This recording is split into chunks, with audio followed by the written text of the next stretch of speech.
much. It's such a pleasure having you here. And there are some of the questions that have been coming out. A lot of people are sort of like worried, and Nigerians are really worried with the fact. Why are they worried? That if there is swearing in on May 29th, and that it is now, the person sworn in, the president-elect we have right now, we use that to his advantage. So that's part of the worries. Let me allow you to take that on from there. Aisha. Yeah. I have been blessed to have lived the better part of 55 years, and I'm Nigerian. And I have never been more hopeful about the liberation of Nigeria than I am at this moment in my life. I left Nigeria about 5 weeks ago, precisely because I didn't want to be dealing with these small talks about what might happen or not happen. There's clarity. Everything evil about Nigeria has coalesced into the person of one man. Everything that we have ever complained about Nigeria, everything came together on the 25th of February and produced the president-elect. You know, when you are cooking jollof rice, every one of his ingredients is at the base of the pot. So we say bottom pot. That's where his sweet pass. If you have ever stood for evil in Nigeria, it is embedded in the person named Tinubu. In any way, shape, or form that you have ever stood against evil in Nigeria, it is in his person. So Tinubu for me is a blessing. It clarifies the issues. If you can find accommodation for Tinubu, you're evil. It's simple. It's that simple. It's not about, because it's clear to anyone with half a brain that no election was won by Bola Ahmed Tinubu. He lost woefully. But producing him as the president-elect is the crystallization of Nigerian impunity, the madness of Nigeria. Everything that is wrong about Nigeria came together to produce this evil. So those who have any conscience in that country must of necessity forget the idiocy that has allowed them to subjectivize the truth to the point where they find reason not to support the truth. You cannot claim that it's not about the person of Gregory Peter Obi. It has nothing to do with his person. This is about principle. If there are still persons who are hiding behind their disagreements with his person, their objections to style, and they can find reason not to stand up for what they know to be the truth, shame on them. History will not remember Peter Obi's tribe. It wouldn't remember his religion. What it would most remember is the fact that all the aggrieved in Nigeria, the disadvantaged, the disinherited, those who have for long been pained by the way Nigeria has been, they came together, they found common purpose around one man as the arrowhead, not as the issue. Peter Obi is merely the arrowhead of a movement. That's all he is. We all came together for our various reasons, and we found common purpose in the issues that the man raised. Some of us raised those issues. Aisha, you raised some. I raised some. Other people raised some. But we all found common purposes, even where we had disagreements. That's politics. We chose what was offered as an electoral process. We staked our reputations behind a faith that the electoral process would be worthy of support. A law was passed. We stood behind that law. That's man that is completely bereft of integrity or honor that you call CHUKWU or whatever he is, the INEC fraudster. And I say that standing here, hoping and praying he will sue me, please. He's a fraudster. That man assured all of us and the entire world that we would have elections predicated on electronic transmission of results. Beavers, IREV, billions were voted. And then the man, look, let me just put it this way. I don't know by what, there were two choices when this happened. We could have gone on the street and started making noise, offered them the opportunity to kill as they had always killed, and then we would have all been talking about normalizing the situation. We'll be talking about peace. Those of us that they would have picked up, they would have picked up. Then they will be talking about free this and free that. Then we'll be talking inauguration. And then there would be normalcy, and Nigerians, as usual, would have moved on. But we knew that that was what they would have loved. See what we done. We did not cause any fight. See all of us, peace-loving. We stand for peace, but it is not at the expense of truth. Bola Ahmed Tinubu did not win any election. There is no person known as Bola Ahmed Tinubu. There is a chimera, somebody who is lying, some figment of somebody's imagination somewhere, who has named himself Bola Ahmed Tinubu, around whom all the evil men in our country have coalesced.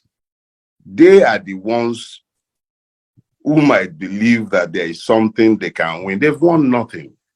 When the day comes, we'll see what will happen. Now, they never break. Maybe they say your president selects. I don't know what day they say they are doing whatever they are doing. Let the court tell us how this wuru to the answer will stand. It's always good now. Let the court dance naked in the marketplace. You remember now? Sorry, say I just a talk go. You know, I don't bottle up too many things. No, go ahead. Go ahead, bros. Over go 1 ahead. month. Look at it this way. When NSAS happened and they murdered all the people they murdered, and we came into the public space and spoke about how the system had massacred people. And they said we were lying. They said they were all lies. They even had people come into the public space to claim that we were lying. And then they set up the panel and we followed them to the panel. Each and every member of the panel was nominated by the government. Each and every one of them. Nigerians like me and you, with each and every one of our many peccadillos. It included a retired DIG. A judge, a retired judge, sat at the head of that panel. I believe 2 of the members of that panel have gone on to become judges in Lagos State today. So these were average Nigerians like me and you, with all of the many peccadillos of the Nigerians. But they sat together and they came to a unanimous decision because the evidence that were placed in the public domain and before the courts were way too weighty to be discounted. This is more or less the same situation on a bigger scale. We are back before a system that we do not necessarily trust. I am a member of Ramimba. Before we went to the tribunal, we were against the tribunal. We stood outside the tribunal carrying banner, protesting against the tribunal. And then we decided, you know what? Let's use their tribunal to unmask them in the public space. So we went before the tribunal and we brought evidence into the public space that the government would have preferred were not placed in the public space and that would never have found its way into the public space if we had abandoned that process. We were not going before the tribunal in any hope of justice, but we were determined to use the system to unrobe the Nigerian state. So we used the system. Because we went before the tribunal, we could show all the evidence we had and the public could also see it. And at the end of the process, unanimous, not one dissenting vote, the tribunal voted that as a fact, there was a massacre. As a fact, the Lagos state government can say anything it cares to say. That's political. I don't expect Jide Sanwo-Olu to come out and say, yes, I facilitated a massacre. I don't expect the Nigerian army to say, yes, we were the murderers. But the tribunal, made up of men and women, nominated by the government, only nominated by the government, found that there was one. So I would say that the situation we are in now, why it's not exactly the same, is analogous to it. Because now, we're before a tribunal. I do not have any trust whatsoever, and I repeat myself, let me not be ambiguous. I have zero trust in the Nigerian judiciary. I believe that that judiciary is essentially a brothel. It is no different from a brothel. I believe that our CJN is either completely corrupt or irredeemably incompetent. Those are my beliefs. I have said this before, over a year ago, before Peter Obi or his election came to be, before anybody would start talking about the politicization of my comments. It has nothing to do with Peter Obi's comments. If anybody has the time, let them go to my Arise interview in June last year, when he was appointed the acting CJN. I was categorical in remarking that the man is either incredibly incompetent or unbelievably corrupt. And I stated the basis of my belief. So let's be clear. I am not saying what I'm saying out of any faith in the judiciary. And I'm not suggesting that we are going before the judiciary in the hope that the judiciary might present anything other than what it has always done. After all, the same judiciary produced the ruling in Machina. The same judiciary produced this ridiculous ruling in the case of Akpabio. The same judiciary produced the horrible ruling that we saw in Imo State. So I'm not sitting down here selling anybody any pipe dreams of a judiciary that is either incorruptible or that produces justice. But that process serves to educate our people about what we are up against. There is a clear line that has been drawn. This is a battle between good and evil.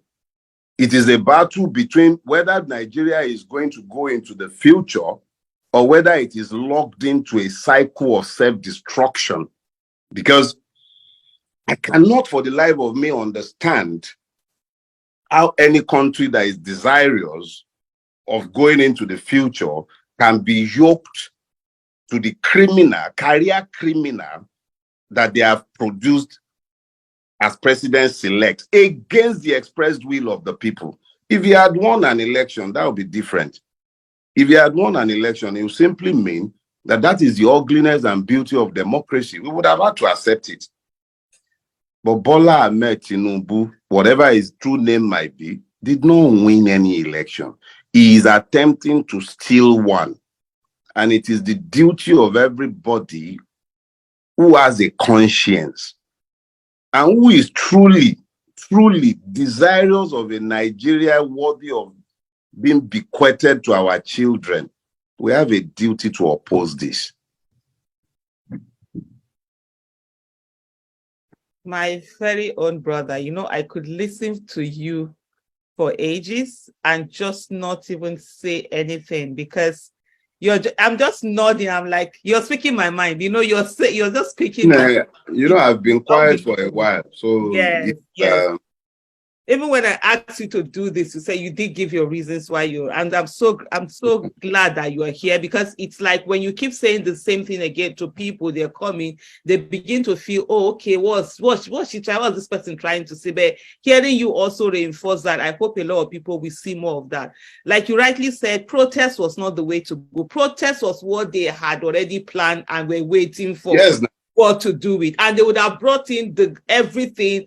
First of all, bring in violence, just like they did NSAS. They will be the one perpetuating the violence, but then they will say it's us. Yes. And then when they do that, the state will now have legitimacy to bring in arms to protect the state. to bring in the security agents, and they will kill people. And after that, people will be say, since people have died so many times, so say this, let's leave that one. Let's just continue with governance. That's what they were all planned for. And the fact that people did not do that rattled them. That's one thing I always continuously want people to understand. That rattled them. That's why we are fascists. And Yes, there now. are all sorts of names, and Yeah, look, Aisha, the true idiot is the person who does not learn from history. That's the true idiot. I am blessed to have lived a full cycle. I've been here before. I was here in 1993. That's where we're back in 1993. In the immediate aftermath of the election, I remember making this point. But a lot of people didn't hear me because they were emotional, and also because a lot of us have learned to subjectify the truth. Because it is Mr. A, it is no longer true. But when it is Mr. B, it becomes true. I have seen some of my dear friends who have celebrated the electoral theft by Tinubu, not necessarily because they love Tinubu, but because they have taught themselves to hate Peter Obi, and they imagine that it is Peter Obi's loss. They conveniently ignore the fact that it is our collective loss. If Peter Obi becomes the standard by which you tell the truth, if his involvement shades the truth for you, if it makes the truth less true, then you should look at yourself, not at the man. But what you're seeing today is a situation where, because we have lived these cycles, we can recognize where we are at. In 1993, by this time, they had turned Abiola's mandate into a Yoruba mandate. They had begun the process. And that was exactly what Tinubu and his cohorts have attempted to do. They've attempted to make the Peter Obi mandate an Igbo mandate, a Christian mandate. It's always been their case. They always find how to reduce popular mandates to narrow lines, so that they might then talk about it as though it was not national in nature and it was only sectional. So that's what they've labored very hard to do with Peter Obi. The most obvious of the lies was to have attempted to target an Igbo mandate, conveniently forgetting that the same man won. I'm saying so full chest. He won in Nasarawa, he won in Taraba, he won in Plateau, he won in Benue. Are you getting me? He won significant votes in places where they would once upon a time have merely said the North voted this way, or the North this, the North that, subsuming human beings behind ethnic tags. But for once, Nigerians came together as one, and as they did in 1993, they are attempting to do now. Divide the people along lines so that they might legitimize what they have stolen. But unfortunately for them, and fortunately for us, we have seen it before. It's not going to work this time around. We are not playing that ethnic game, and it's not about religion. They wanted it to be about religion from day one. Muslim ticket. The same people who wanted everything to be about religion are the ones turning around accusing others of religiosity. The same people who wanted it to be about ethnicity are the same ones turning around branding it an ethnic. So when you've seen these cycles, you would understand very quickly that in reality, Peter Obi is Abiola in this cycle. Tinubu is Abacha. And that's dotted in Aso Rock that you call Buhari. That's Babangida, lame duck, complicit in evil, incapable of delivering on the promises of a nation. That's what you are saying. So we've seen this cycle before. We will not tire of telling the truth. If it means going into another cycle as we did in 93, we will. But the one thing that is clear, Nigeria cannot call itself a democracy and enthrone an electoral criminal as its president. It's not possible. This judicial system would have to decide whether it is truly the last hope of the poor man or whether it is part and parcel of the evil that Nigeria has been governed by for decades. It didn't begin with Buhari. It's always been there. But this is the most brazen it has ever been. And it will be entirely up to us to reject this or embrace it. You can count on me to reject this. This is not happening. It's not happening with my consent. It's not going to happen. It won't happen. If I'm the only person standing saying it won't happen, so be it. At least history will record there was an insane one amongst them. Yes, there was an insane one. It's better to be insane than to believe in corruption and feel that one is hopeless and continue. Me I know they call waiting they do us corruption. Our case not be corruption. Me I know they call and corruption. What do we go call them? What do we go call them? You are either going to, and I'm serious about this. When you can only speak in terms of corruption when there are cause and effect, when there are consequences to the deed that you are calling corrupt. Okay. When there are consequences, then that's corruption, because if the person is caught, something will happen to them. But I will remind you that the man that is your president-elect is a career criminal. So if that was a country where consequences happen, be in jail. You will not have a career criminal stealing the presidency, having corrupted every institution because they were already corrupted. So it merely facilitates.